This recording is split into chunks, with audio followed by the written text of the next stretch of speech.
So I was reading through First Samuel chapter 14 today, this morning, and in verse 1, at the end of it says, "But Jonathan did not tell his father what he was doing." And I have it written here. I said, it's never a good idea not to tell your father what you're doing, right? Never a good idea to try and hide something from your father or from your Father in heaven, right? First of all, your Father in heaven is going to know either way.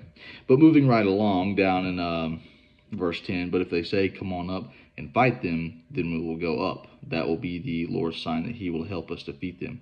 And in my mind, I was like, man, that's ignorant, right? Like, you made that up. The Lord didn't tell you that would be a sign. You made that, right?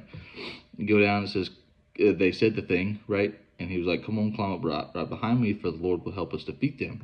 And it's still in my mind. I was like, man, that's crazy. You made that up. You weren't told that.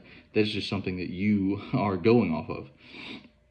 But then it says that the Philistines fell before Jonathan, and his armor bearer killed those who came behind them. He said they killed some 20 men in all, and their bodies were scattered over half an acre. Panic broke out in the Philistine army and all that.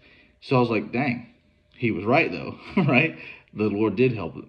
So I wrote, sometimes when we see ignorance, God sees faith. So sometimes faith is going to look like ignorance, because you're going to be looking at reality and taking it at face value instead of what God could make it into, right? And sometimes you got to look at the trouble that you're in and go, God's going to help me through this. It may look impossible. It may look like good Lord, it may look like I need to take this L and move on. But God says, I'm going to make you victorious, even though the odds are seemingly against you. That's in here. That's what the Bible says. And everything in here is absolutely 100% true. Love you guys. So does Jesus. Christ is King. Peace.